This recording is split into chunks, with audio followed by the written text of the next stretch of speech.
Hello there, welcome. It is Eric Erickson here, the Eric Erickson Show across the nation. The phone number is 877-973-7425. If you want to be on this here program, glad to have you with me. I want to go to the phones to start this segment because Marvin has been waiting patiently, and I don't want him to have to wait longer. So, Marvin, I'm going to go to you next. Welcome to the program. How you doing, Eric? Good. What's going on? Oh, just out taking care of business, but I just want to speak to you about the Rivian project. Uh-huh. A lot of people are not aware of it, but I think you are. Governor Kemp and others have struck a deal with the California company Rivian Electric Vehicles to produce what will amount to the largest automotive manufacturing facility in the United States by like 10 times. And it's going to be built in Morgan County, Georgia for the most part. And we have a group that opposes it, and we'd like to get our voice out there to be heard. What do you know about it? Do you have any questions? Well, okay, so now I had originally been told that this was land that for a long time was planned to have something there, but a buddy of mine who lives in Morgan County told me that it was actually farmland, and he had a bunch of people move out into the area, and they don't want an industrial park like that in their area. That is absolutely correct.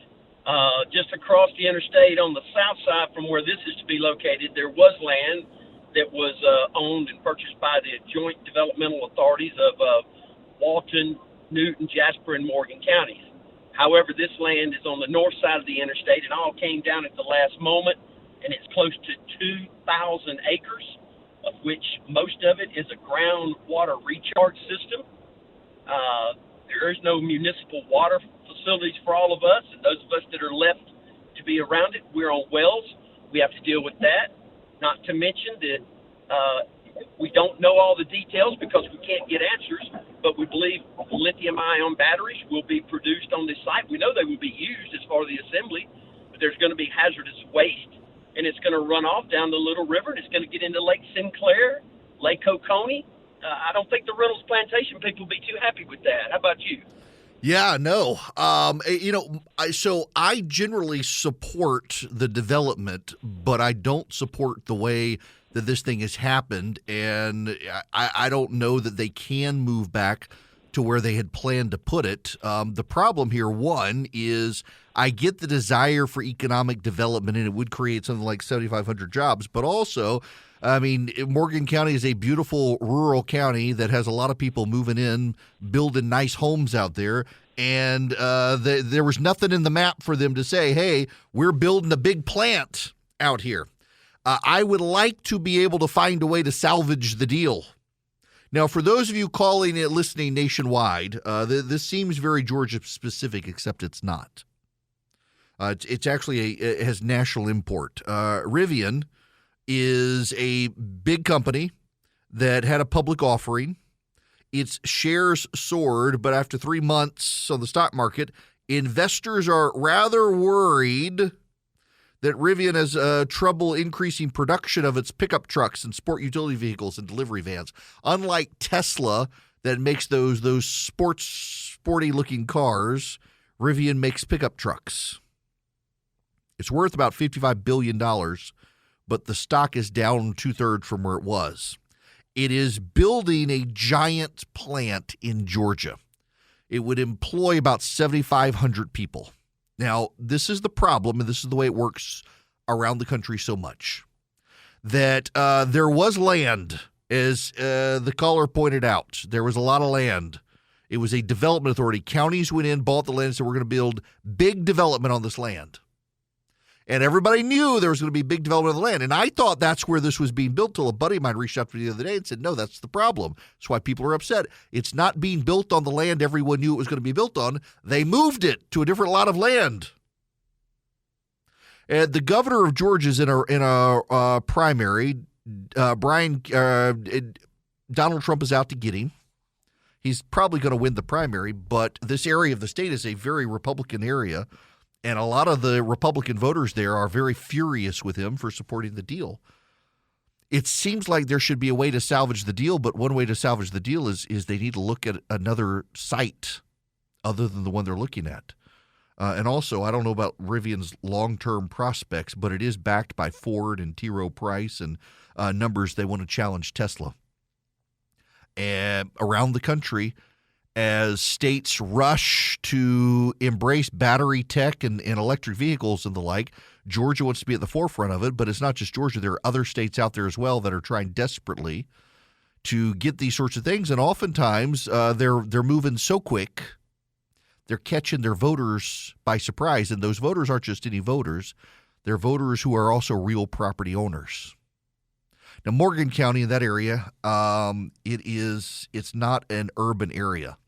And a lot of the people who moved out in that area, they moved out there in large part because though it is not necessarily an urban area, it is close in.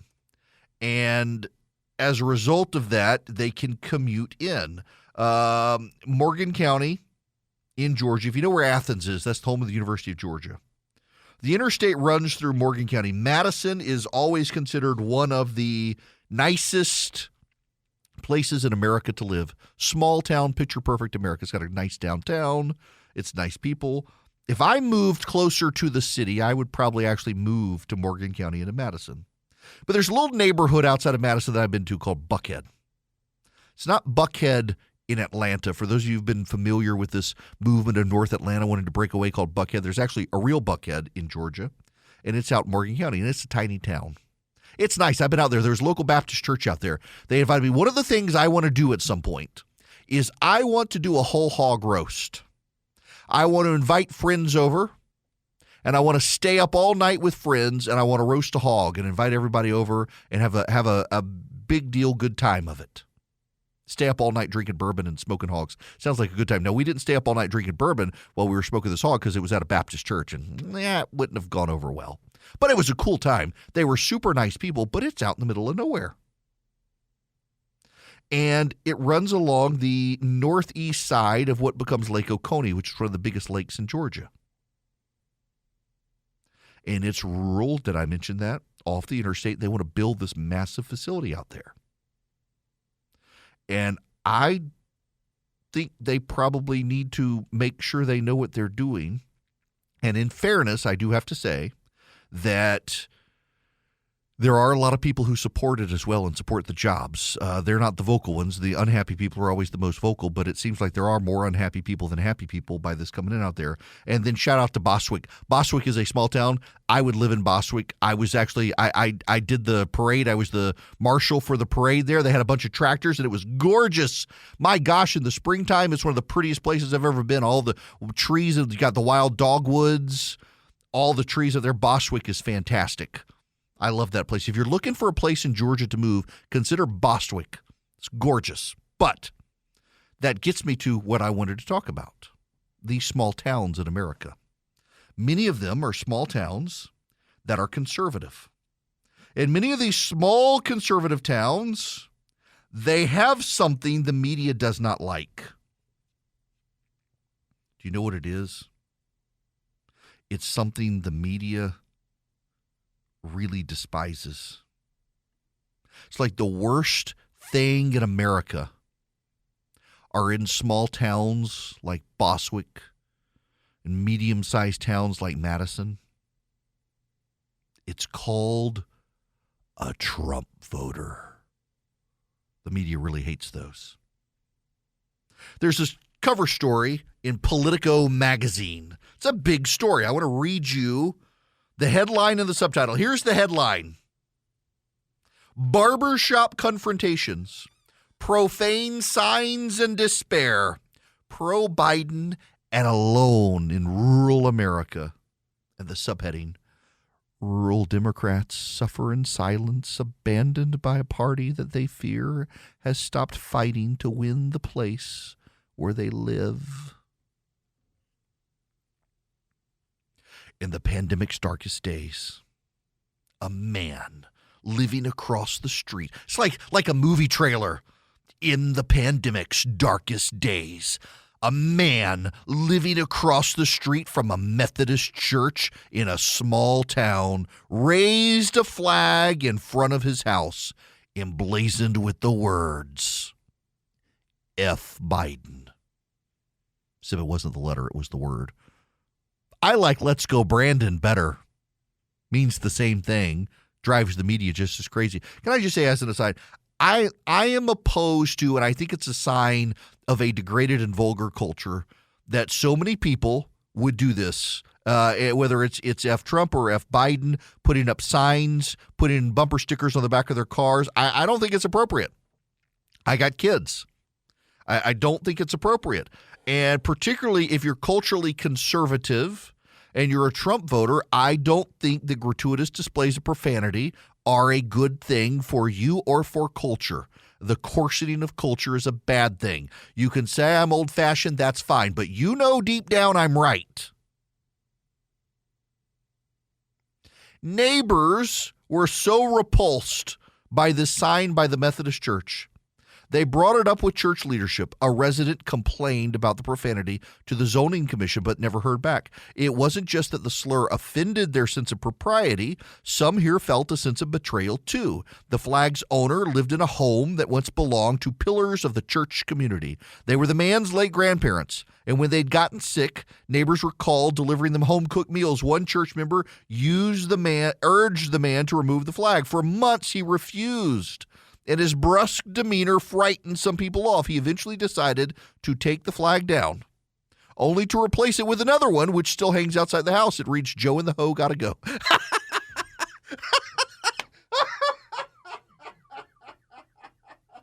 sorry. I should have read that line before I read that line.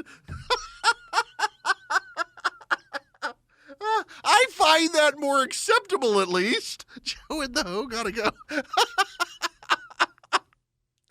I didn't know Willie Brown lived there.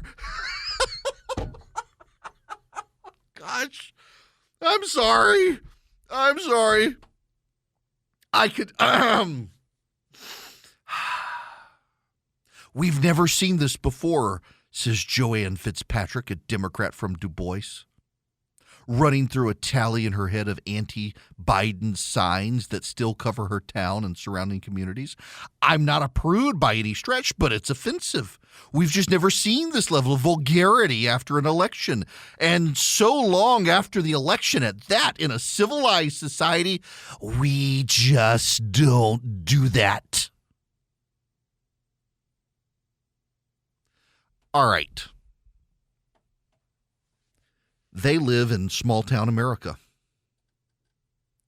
which is behaving like big urban America after Trump won.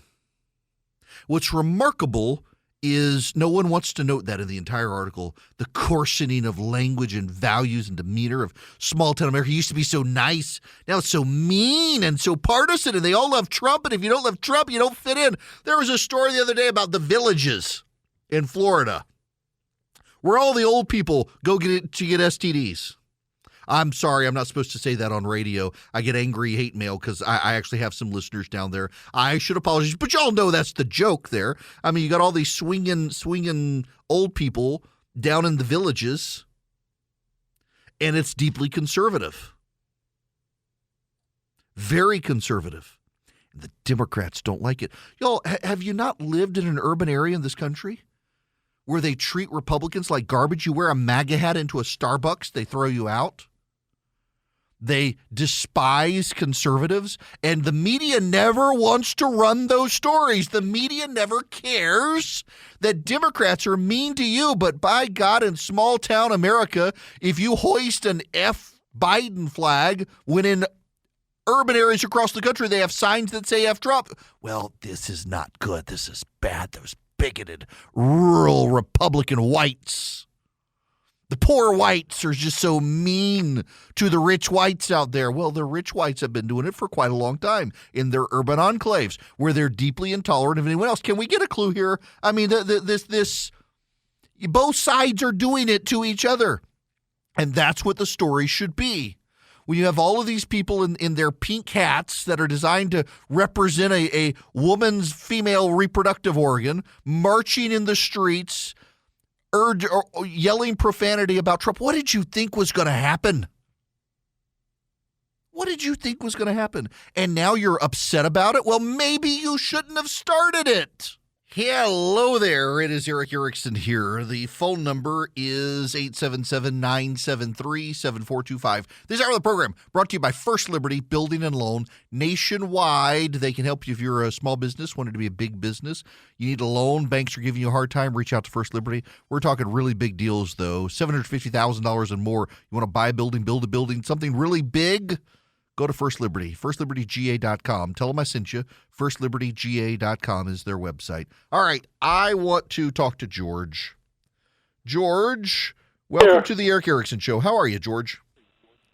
Well, I'm good, and I'm happy to hear you bring up the thing about the climate change with Stephanopoulos and Christie, because that's been bugging me for a while.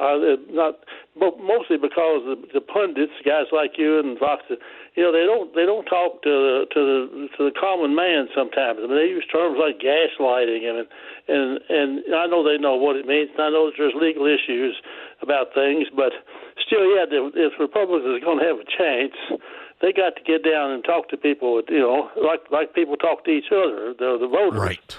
And climate change, they need to start talking about climate change on the basis of, look, this is something that might happen, if it does at all, 50 to 100 years from now. And why are we worried about it today? I mean, the market is going to take care of it anyway. Look at what's happening with all the solar stuff. And people are pouring money into solar and wind, and there's all kinds of things being.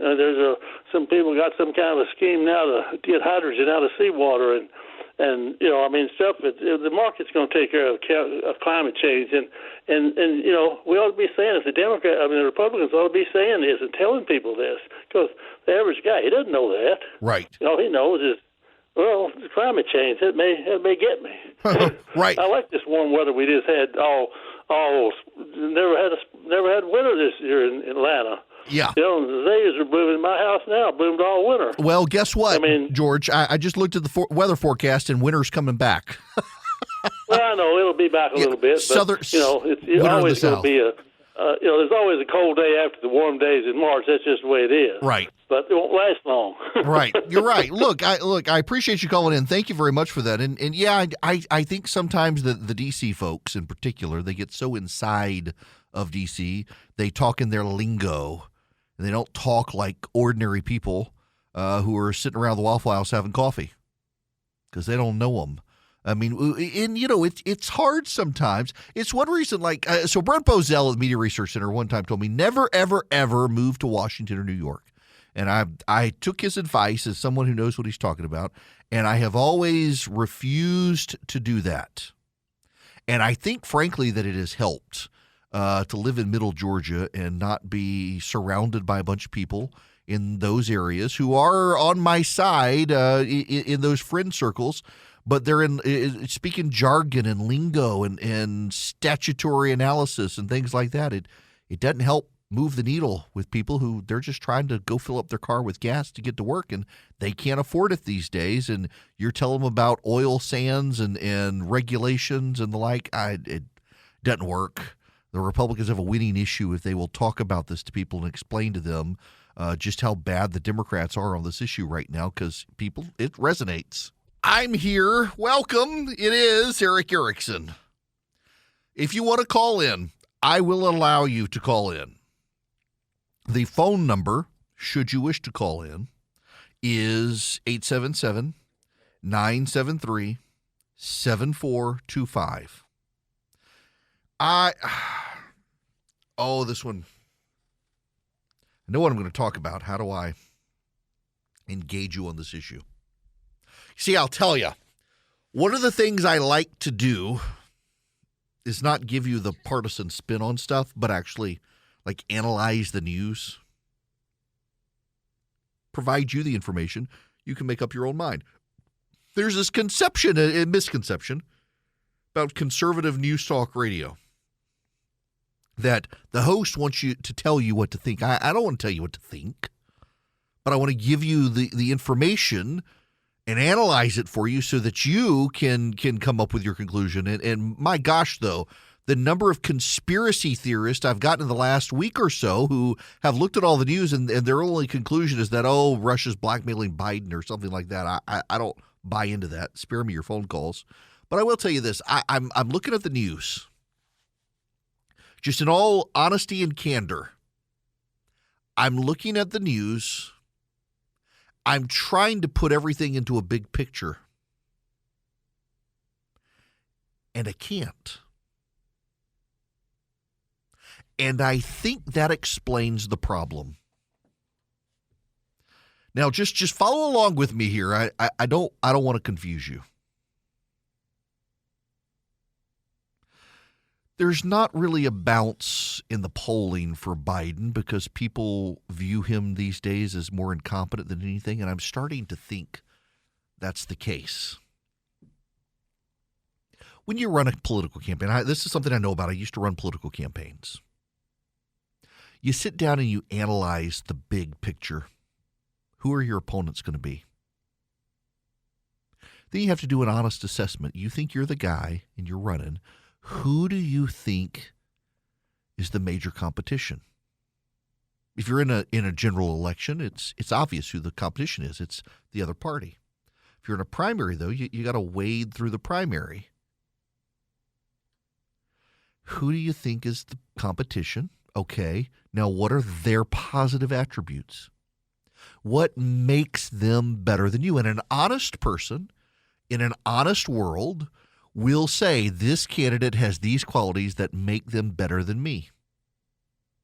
Now, what makes me better than them? And write those out. What makes him worse than me? What makes me worse than him? A picture of contrasts.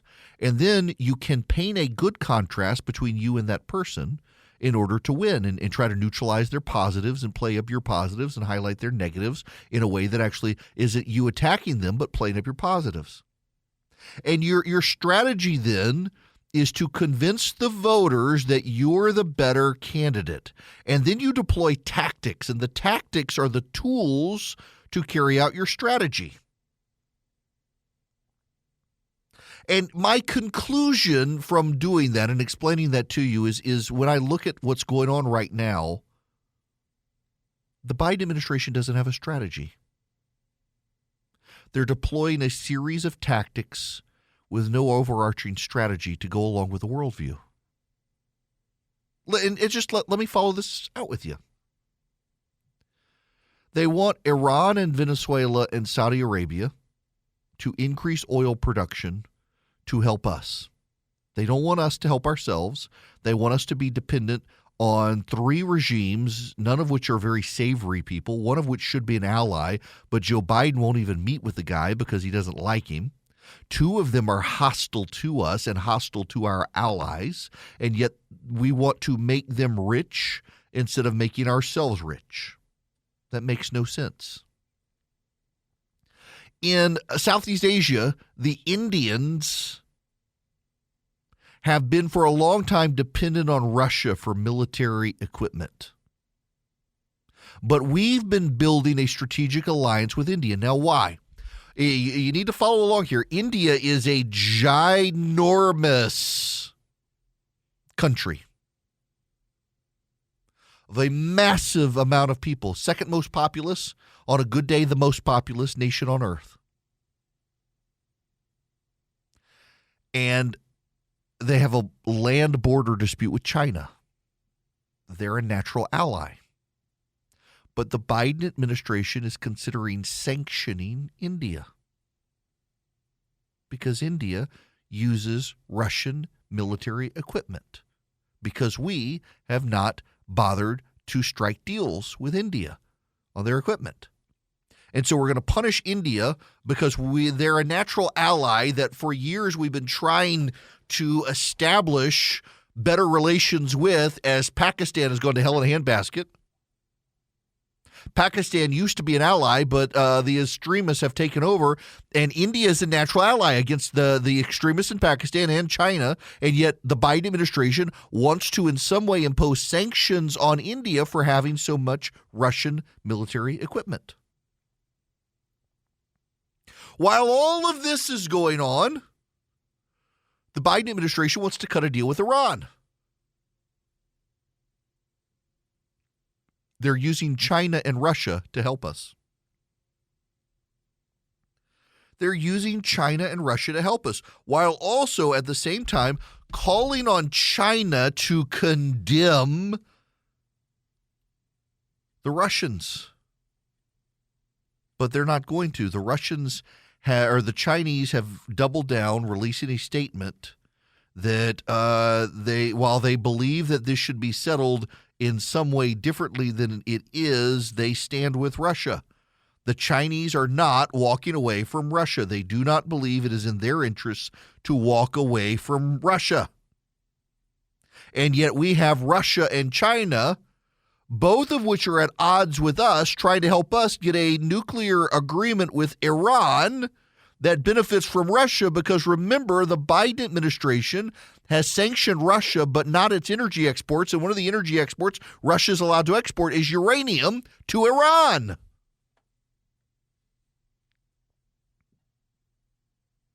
It doesn't make any sense. It's incoherent.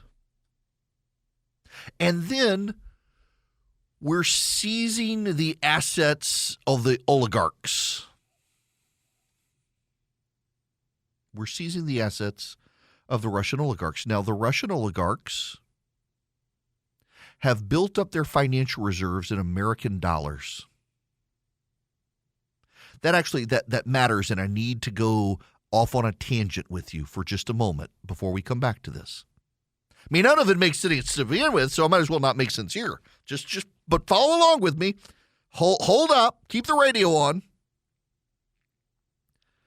Our currency is the reserve currency of the world. Our currency is the most readily accepted on planet Earth. You can take American dollars anywhere on planet Earth, and you can do a swap with a local currency, and you can get your value.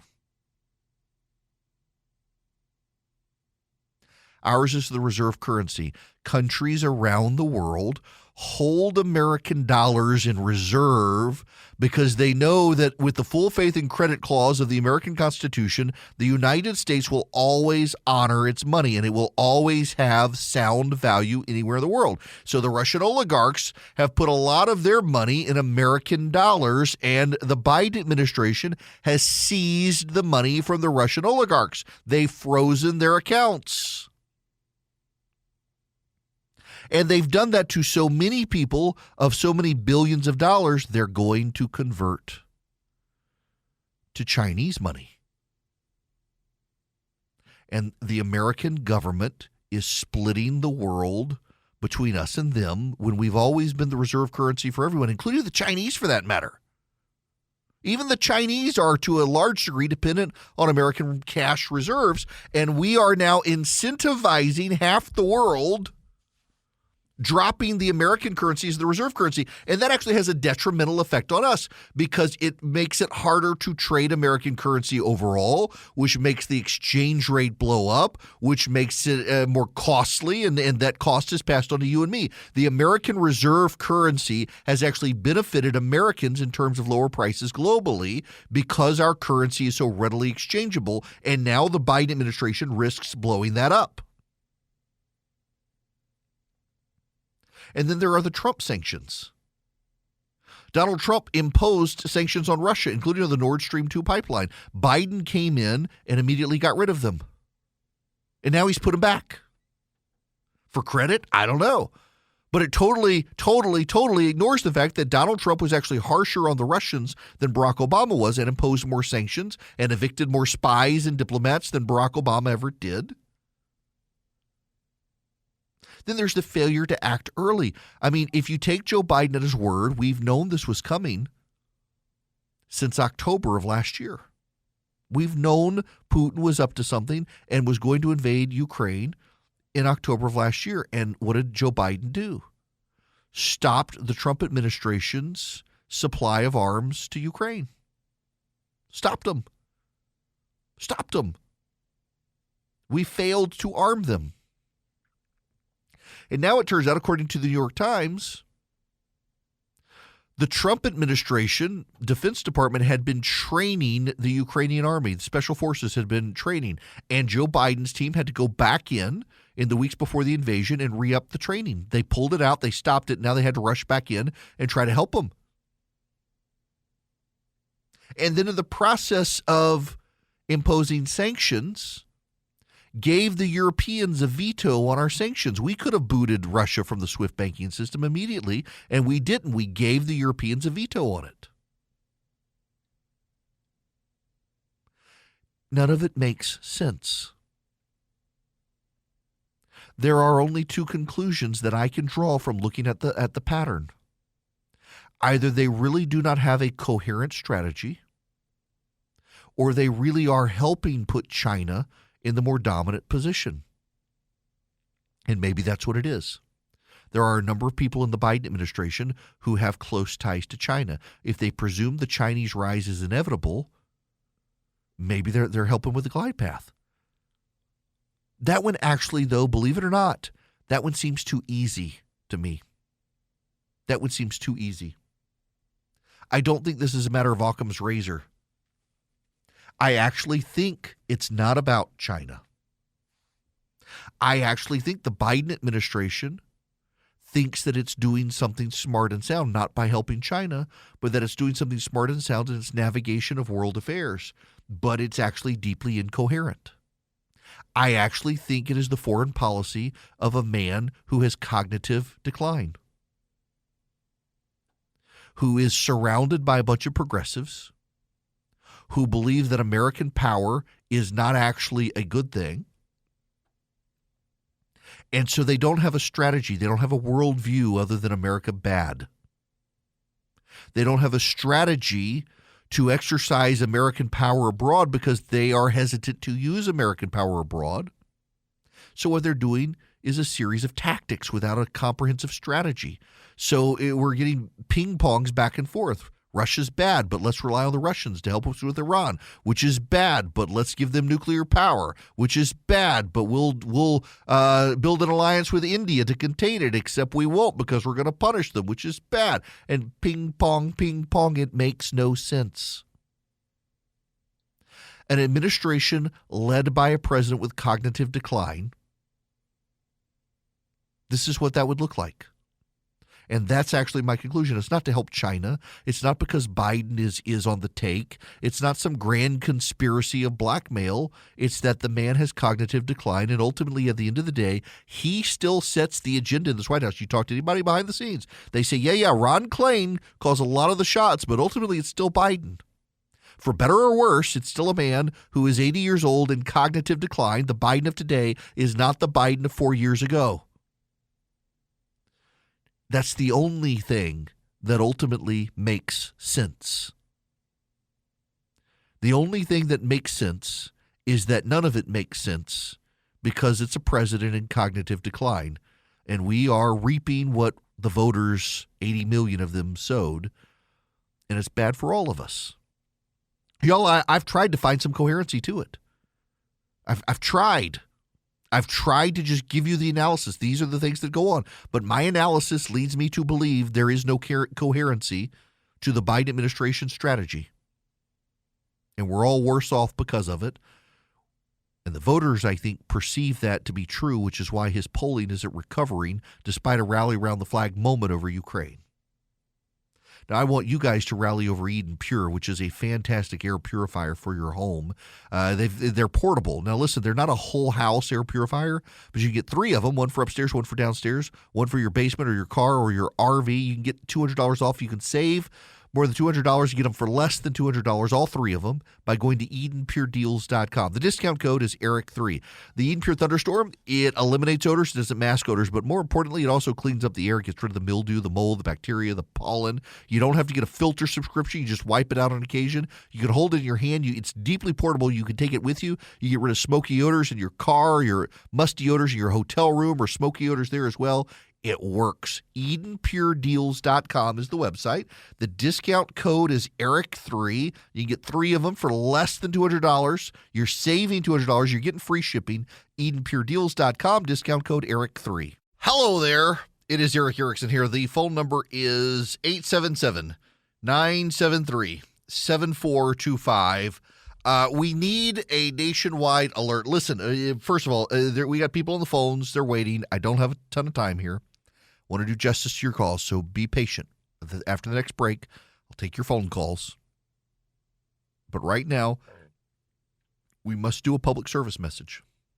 This is important. There is someone out there missing in America today who has loved ones who may not know where he is, who have people who are ardent and committed fans of his, and they haven't seen him for some time.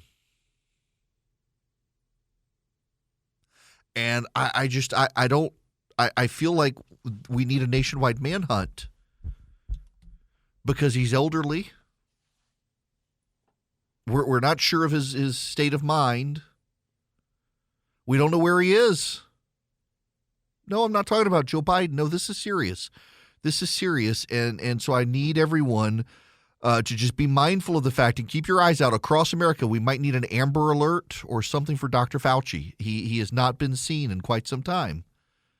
And I don't know where Dr. Fauci is. And he's an elderly man. He's like in his 80s. And he could be out there wandering the streets of America by himself and be in a state of perplexion and not know where. I mean, where is the guy? He's been on TV everywhere and suddenly not. I mean, the pandemic is officially over.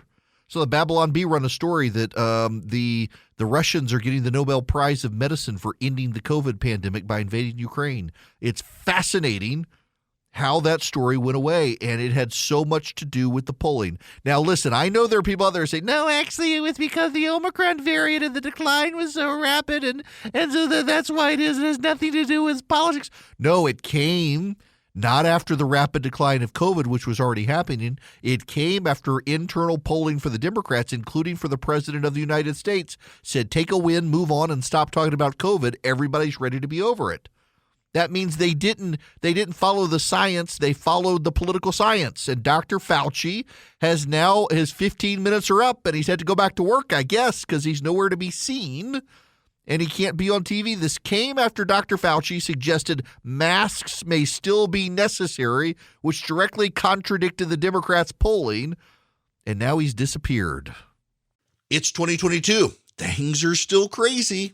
Things haven't settled down. And now you got the Federal Reserve and interest rates. You got the economy. You got inflation. A lot of banks won't even return your phone call. Let's say you're a small business and you need a loan for $750,000 or higher. You see an opportunity where banks, they don't even want to see you. You want to buy a building, you want to build a building, reach out to the Frost family at First Liberty Building and Loan. They've been helping small businesses become big businesses since the 1990s. They want to help you if they can. So spend 10 minutes with them. See if you're a good fit for them and they're a good fit for you. Their website is firstlibertyga.com. That's firstlibertyga.com. Again, you need a loan, $750,000 or higher. You're a small business and you see an opportunity to grow. Share it with the Frost family and see if they can help you. Firstlibertyga.com. That's firstlibertyga.com. First Liberty Building and Loan can help businesses nationwide become bigger businesses. The regular season is heating up, new stars are emerging, and that means more opportunities to win up to 25 times your cash on Prize Picks, the most exciting way to play daily fantasy sports. Just select 2 or more players, pick more or less on their projection on a wide variety of stats, and place your entry. It's that easy. Let it fly to turn $10 into $250 with just a few taps. Easy gameplay, quick withdrawals, and injury insurance on your picks are what make Prize Picks the #1 daily fantasy sports app. Watch your favorite players and get paid doing it this basketball season. See your entries make progress during the game or make new entries for the second half and the fourth quarter. 3-pointers, assists, rebounds, and everything in between are yours for the taking. Join the Prize Picks community of more than 7 million players who have already signed up.